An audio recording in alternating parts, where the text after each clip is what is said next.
First and foremost, all praises are due to Yahweh Ba'ashem Yahawashi, Ba'ashem Akakwadash. Double honors to the elders and apostles of Great Millstone for teaching us his truth.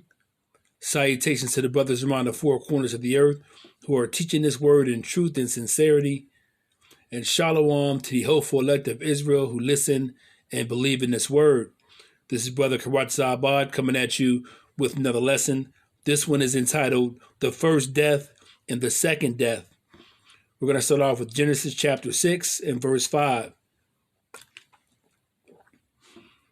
And Yahweh saw that the wickedness of man was great in the earth, and that every imagination of the thoughts of his heart was only evil continually. So this, of course, was during the time of Noah, and the flood represented the first death. Okay, when Yahweh wiped off all of man off the face of the earth, saved Noah and his 3 sons and their wives and his wife, and 2 of each animals. All right. So if you want to look at this in terms of today's time, we're in that same time where wickedness is very great upon the earth. You have, of course, men with men, women with women. You have transgenderism. You have adultery at an all-time high. You have murder, theft, idol worship, covetousness, materialism, theft, deception. The list goes on, particularly amongst the Hebrew Israelites, so-called blacks, Latinos, and Native Americans. So Yahweh was so disgusted during Noah's time that he wiped off everyone off the planet, saved Noah, his wife, his sons and their wives, and 2 of each of the animals on the planet Earth. So Genesis 6 and let's read verse 6. And it repented the Lord that he had made man on the earth, and it grieved him at his heart.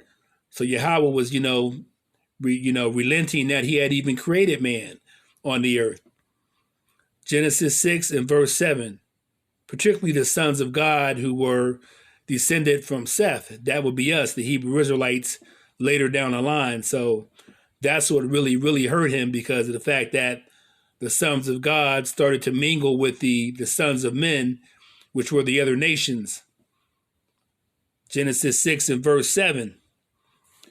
And the Lord said, I will destroy man whom I have created from the face of the earth, both man and beast, and the creeping thing, and the fowls of the air, for it repenteth me that I have made them. So it hurt him that he had even made man upon the earth. And like I said, particularly the sons of Seth, and we know Seth was the descendant from Adam and Eve, of course. Genesis 6 and verse 8. Genesis 6 and verse 8. But Noah found grace in the eyes of the Lord. So Noah found grace. He was the one person that Yahweh seen as being righteous. And you notice that Yahweh always chooses somebody. He chose Noah, then he chose Abraham, then he chose Jacob. And if you look at all the descendants, the Israelites come from the descension of that line, Noah, Abraham, Jacob, and Jacob had 12 sons, which is the Hebrew Israelites, okay? The 12 tribes of Israel that are upon the earth now, so-called blacks, Latinos, and Native Americans. So Yahweh always finds favor with one particular person to keep the lineage, of his chosen people in order. He always has somebody that he chooses. So Genesis 6 and let's read verse 9. These are the generations of Noah. Noah was a just man and perfect in his generations, and Noah walked with Yahweh. So he walked with Yahweh, meaning he was a righteous man. So just as he chose Noah during that time, he's going to choose his elect before Yahawashi comes on the day of the Lord to destroy Babylon, America. He's going to choose 1/3 out of all of the Hebrew Israelites, and he's going to destroy 2/3 of the Hebrew Israelites via the lake of fire, which is the second death. But we'll get into that further down the line. Genesis 6 and verse 10. And Noah begot 3 sons, Shem, Ham, and Japheth. And through Shem, Ham, and Japheth, that's how the earth was repopulated after the flood.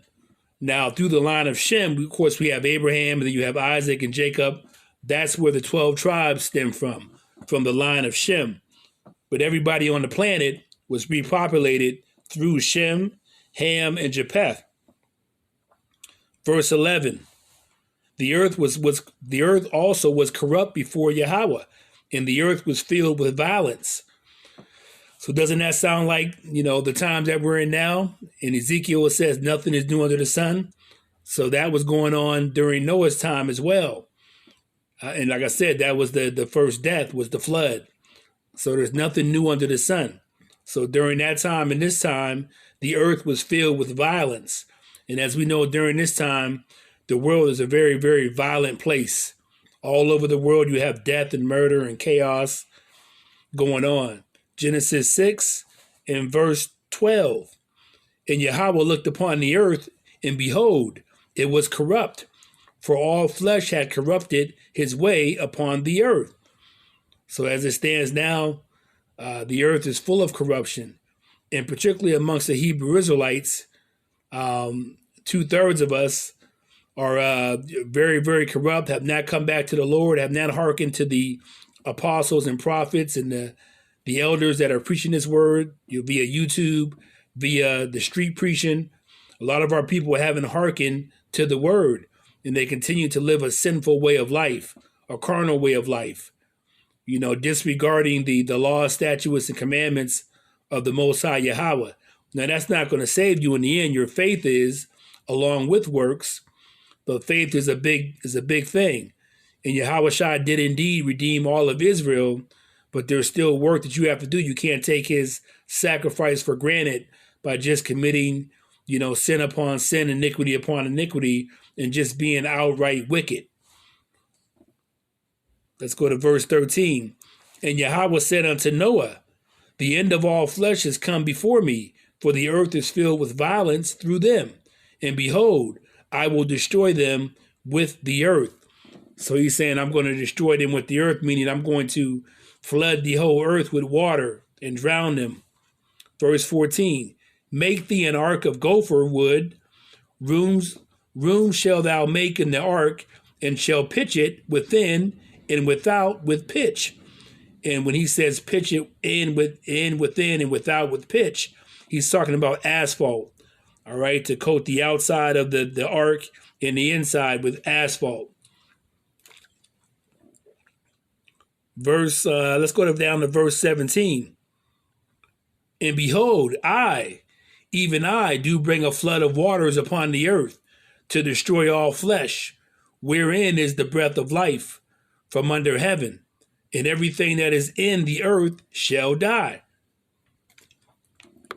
So just as he did during the time of Noah, he's going to bring a lot of death when the day of the Lord comes, when Yahweh Shai comes. And in particular, Babylon, America, if you're not part of the elect, the 1/3, you don't get extracted into those chariots of Yahweh Shai, then you're gonna die in a lake of fire, which is the nuclear bombs coming from Russia and the other nations, as well as the laser fire coming from the chariots. Babylon, America is going to be a lake of fire. So if you're not in those chariots as part of the elect, 2/3 of us, Hebrew Israelites, will be destroyed along with the other nations who are the sons of men, and then, of course, the sons of the wicked, Esau, the Edomites, so-called white men, the devil walking the planet Earth. You will be destroyed, okay? So there will be parts of the earth where people will survive, but Babylon, America is going to be uninhabitable. So if you're not in that chariot, there's going to be no life upon the planet Earth, all right? So let's continue on. Let's go to verse 18. But with thee I will establish my covenant, and thou shalt come into the ark, thou and thy sons and thy wife and thy sons' wives with thee. So he's going to save 1/3 of all the Hebrew Israelites on the day of the Lord when Yahweh Shai comes back. But during Noah's time, he only saved 8 people: Noah, his wife, his 3 sons and their wives, and of course he saved various animals. But this time, the next time around, he will save more than that. It'll be 1/3 of all the Hebrew Israelites who will be extracted into the chariot. So that's going to be the new ark, is the chariots of the Lord that will save 1/3 of all the Hebrew Israelites. So indeed, there's nothing new under the sun. He does it. He does it in a different way as far as when Yahweh Shah comes back. But in general, you can see a lot of similarities. So let's read verse 19. Let's read verse 18 again, Genesis 6:18. But with thee will I establish my covenant. And that covenant he's talking about with Noah is going to be another covenant also with the elect of Israel. Because if you're extracted into the chariots of Yahweh Shai, along with the angels, and you're part of the elect, your body's going to change. You're going to get the heavenly body. You're going to get you're going to have a physical body, but you're going to get also like an angelic body combined with it. So you're going to be an extraterrestrial, so to speak. So like Yahweh Shai got the victory over death and he got the new bodies, you're going to get a new body that's not going to die. You're going to live forever. Okay, and that's going to be the covenant, the new covenant. That's going to be the laws, statutes, and commandments in your inward parts. So you're not going to have to worry about going off or worry about keeping the law because you're going to be perfect like Yahweh Shai was perfect when he was here in his fleshly state, when he was here on the planet Earth. And like I said, you're going to have the eternal body. You're not never going to die. You're going to have powers, etc. All right? Okay, so, and thou shalt come into the ark, thou and thy sons and thy wife and thy sons' wives with thee. Thing of all flesh, two of every sort shalt thou bring into the ark. Those are the animals, okay? To keep them alive with thee, they shall be male and female. Verse 20, of fowls after their kind, and of cattle after their kind, of every creeping thing of the earth after his kind. Two of every sort shall come unto thee to keep them alive. All right, let's go to Genesis 7 to complete the first death. So the flood was the first death. And as we see here, it says the flood. So it's Genesis 7 and verse 1. And the Lord said unto Noah, come thou and all thy house into the ark. For thee have I seen righteous before me in this generation. So he's saying, Noah, you and your family, I've seen as being righteous in this generation. So, come into the ark that you built, that I told you to build. Let's go down to verse 4, Genesis 7, verse 4. For yet 7 days, and I will cause it to rain upon the earth 40 days and 40 nights. And every living substance that I have made will I destroy from off the face of the earth. So everything was destroyed off the face of the earth. The animals that didn't go into the ark, and of course all the human flesh that was upon the earth. And that would include those who were Hebrew Israelites, all right, who were the sons of God, the Hebrew Israelites, the sons of men, the other nations, and also the sons of the wicked, which would be the Edomites, all right? They weren't called Edomites, but their lineage would be Edomites later down the line. So all the human flesh on the earth was destroyed. So, he's going to do it again in Babylon, America. Everybody that's here in Babylon, America, if you're not in those chariots, you're going to be destroyed off of Babylon, America. Like I said, some will survive in other parts of the world, so everybody's not going to be taken off the planet when Yahweh Shai comes with those chariots on the day of the Lord. But Babylon, America, if you're not in the chariot, you're going to be destroyed. That's Genesis 7, and let's read verse, where was I at here? Let's go down to verse 10, Genesis 7, verse 10. And it came to pass after 7 days that the waters of the flood were upon the earth. Verse 11. In the 600th year of Noah's life, in the second month, the 17th day of the month, the same day were all the fountains of the great deep broken up, and the windows of heaven were open. So the water from the heavens were opened up, all right? And the fountains, were opened up. All the water came down upon the earth. And the rain was upon the earth 40 days and 40 nights. Let's go down to verse 19. And the waters prevailed exceedingly upon the earth, and all the high hills that were under the whole heaven were covered. Everything was covered in water, the whole earth. There was no land to be seen. Just like on the day of the Lord, it's going to be total fire. It's going to be a lake of fire, here on Babylon, America, from those nuclear bombs, as well as the laser fire coming from the chariots. Babylon, America is going to be a lake of fire. So, it was water the first time during the first death, during Noah's time, and it's going to be fire the next time when Yahweh comes back with those chariots on the day of the Lord. Genesis 7 and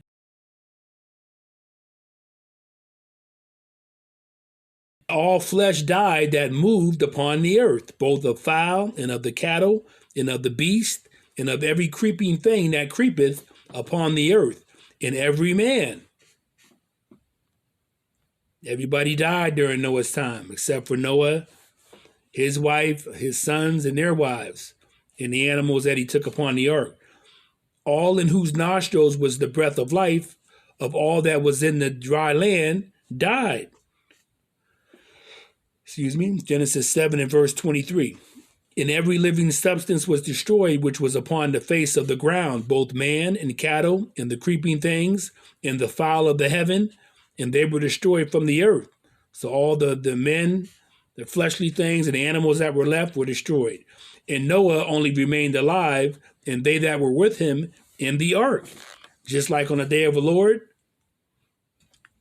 here in Babylon, America, the only people that are going to survive are going to be the elect, the 1/3 out of all the Hebrew Israelites that are extracted into those chariots.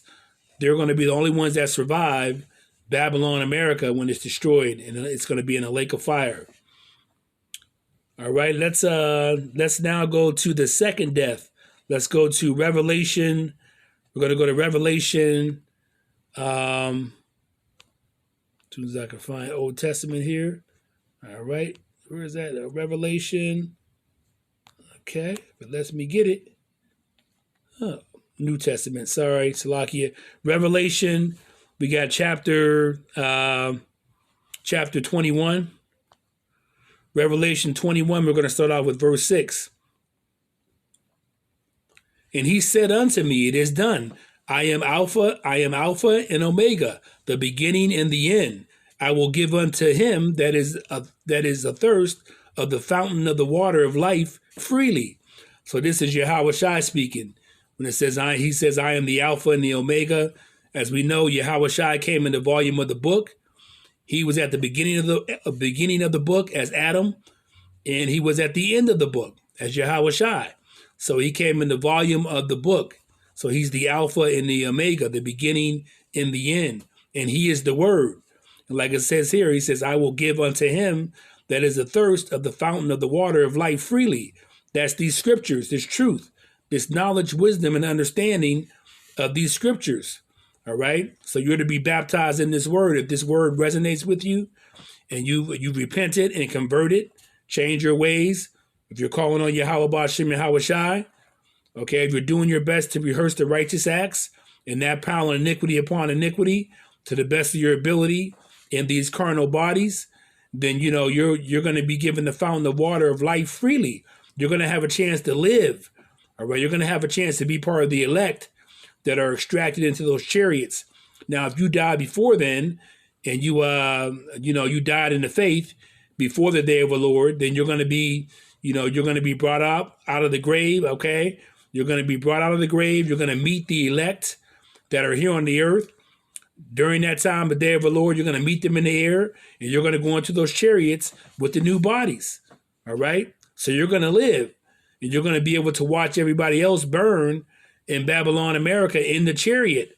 It's going to be like a glass. It's going to be a clear glass bottom of the chariot. You're going to be able to see the fire, see Babylon burning, and seeing people get destroyed. All right. So, like he says, I will give unto him that is athirst. Okay, those of us that are hearkening to this word, that are listening, to the prophets, the apostles, okay, the ministers. We listened and we hearkened, the Holy Spirit, the Rakak Wadash was working with us to hearken to this word and to come back to the Lord, convert, all right? Let's continue on. Revelation 21, and let's read verse 7. He that overcometh shall inherit all things, and I will be his Lord, and he shall be my son. So that he that overcometh is talking about the elect that overcomes all the things that are coming upon the planet Earth. And very, very soon they're going to come out with that MOTB, that CHIP, the RFID chip, to try to, convince you to take it. So if you overcome that last temptation, all right, you're going to inherit all things. You're going to be in rulership with Yahweh Shai and the 144,000 and King David during the 1,000-year reign. And during that time, the earth is going to get put back in order. And all the other nations, including the Edomites, okay, Edom and the other nations, they're going to be put under servitude. They're going to have to serve us, all right? And so you're going to be his son. You're going to be reconciled back with Yahweh as the sons of God, okay? The sons of Yahweh, I should say. But you have to overcome all the things that are coming upon the planet Earth. And as we know, there's going to, the last main thing, one of the last main prophecies is them trying to get you to take that MOTB. So Revelation 21 and verse 8. This was the 2/3 right here. The 2/3 that don't listen, all right, they're going to be destroyed. So this scripture here will sum that up. But the fearful and unbelieving, and the abominable, and murderers, and whoremongers, all right, and sorcerers. Now whoremongers are basically male pimps. Sorcerers, anybody that's into witchcraft, or even if you smoke weed, that's a form of witchcraft and sorcery, all right? Because you're bringing up spirits and idolaters. You worship money, you covet items, you covet clothes, you covet Mercedes, okay? You're worshiping, other gods, Allah, Buddha, okay, Rastafarian, okay? And all liars shall have their part in the lake which burneth with fire and brimstone, which is the second death. So the second death is the lake of fire that's going to come upon the earth when Yahweh Shai comes back with those chariots. You're going to have the nuclear bombs as well as the laser fire from the chariots, going to put Babylon, America into a lake of fire. That's the second death. If you're not in those chariots, you're going to be part of that second death. And like I said, the first death was the flood, which was water. But the second death is fire the next time. Okay, let's read this again. Revelation 21 and 8. But the fearful, okay, those that don't trust in the Lord and unbelieving, the 2/3 that didn't hearken to the words of the prophets and the apostles, the teachers, the ministers, and the abominable, okay, and murderers and whoremongers and sorcerers and idolaters and all liars shall have their part in the lake which burneth with fire and brimstone, which is the second death. Okay, let's get a precept. Let's go to Revelation 20, and we'll be wrapping it up here. Revelation 20 and verse 4. And of course, revelation was revelation means something revealed to you, of course. John, something was revealed to John through Yahweh Shai, and John was one of the apostles who was with Paul. But when Paul and the apostles were killed, executed, John was sent off to the island of Patmos in exile, okay, by the Roman government. So during that time, he got this vision, circa AD 90, 91, 92. He got a vision from Yahweh Shai of the times that we're coming into now, the times that are going to be upon us very, very soon. So he's seen these visions, well over 2,000 years ago, okay, approximately. Revelation 20 and verse 4. And I saw thrones, and they sat upon them, and judgment was given unto them. And I saw the souls of them that were beheaded for the witness of Yahweh Shai. So the beheadings will be the guillotine. So he's seen some of our people getting executed via the guillotines because of the fact they didn't take that MOTB, that CHIP, which they're going to bring out very, very soon. They're doing it little by little. They're going to do the central bank digital currency first. They're going to get rid of paper money and have everything on your smartphone, most likely through a QR code. And they're going to try to gradually bring in the MOTB to get into your head or your hands. It's spoken of in Revelation chapter 13, verse 16 to 18. All right, so they're going to do it gradually. They're not going to come out with it off the bat like, hey, get the MOTB, the chip right now. They're not going to do that because people would get startled and it would mess up their plans. So they do everything gradually.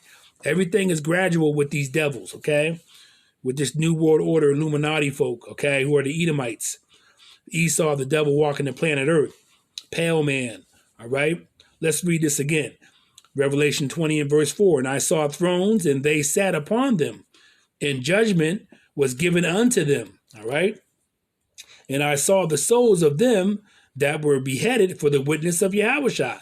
And like I said, he's seen some of the elect getting their heads chopped off because they did not give in and take that, give into that last temptation, which is the MOTB. And for the word of Yahweh, in which had not worshipped the beast, which is the modern day Roman Empire, which is NATO, the United States, and the EU, European Union, neither his image. The image is the way of life they're trying to bring in, men with men, transgenderism, even bestiality. They even have it where they have a law in the books where, men can mess with little boys, so pedophilia, all that's, is the image, okay, of this devil, of this beast, this wicked man, all right? We know who brought all the wickedness on the planet Earth, all right? Neither had received his mark upon their foreheads or in their hands. That's the MOTB, the CHIP, the radio frequency identification device that they're going to try to force upon you or try to convince you to get, okay? And they lived and reigned with Yahushua 1,000 years. So if you're part of the elect, you're going to live and you're going to reign with Yahushua. You're going to be extracted into those chariots on the day of the Lord. You're going to not be in that lake of fire, and you're going to reign with Yahushua, okay, as 144,000, 1/3 elect. And during that time, the planet is going to get put back in order. The other nations are going to be our slaves in servitude. That includes the Edomites and the other nations. Okay, let's continue on. Revelation 20 and verse 5. But the rest of the dead lived not until the 1,000 years were finished. This is the first resurrection. So the first resurrection is the elect, the 1/3 of all the Hebrew Israelites getting extracted into those chariots. Whether you died in the faith before the day of the Lord, you'll be brought up. You'll meet the elect that were here living in the sky, and you'll be extracted into those chariots. So Lord willing, we're part of the elect. We say hope for elect because we hope that we are part of the elect, that's where your faith comes in. And during that 1,000-year reign, that's when the rest of the Hebrew Israelites, the 2/3 that were destroyed or before the day of the Lord or during the day of the Lord in that lake of fire, they're going to be born through the loins of the 1/3. Okay, elect that make it into the kingdom, they'll be born in the kingdom as babies. So indeed, Yahushua did, redeem all of Israel. So in the end, we'll all be together eventually. The 1/3 and the 2/3, the whole of the Israelites. Revelation 20 and verse 6. Blessed and holy is he that hath part in the first resurrection. That's the elect, getting extracted into those chariots on the day of the Lord. On such the second death hath no power. The second death is a lake of fire from the nuclear bombs and the laser fire coming from the chariots on the day of the Lord.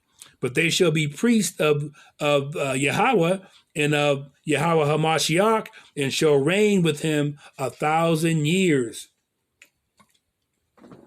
And so that's what we're hoping for as part of the hope for elect. So on that note, I want to give all praises to Yahweh B'Hashem Yahweh Shab, Yahweh B'Hashem Yahweh Shab, B'Hashem Rakak Wadash. Hope this lesson was edifying to you. Shalom.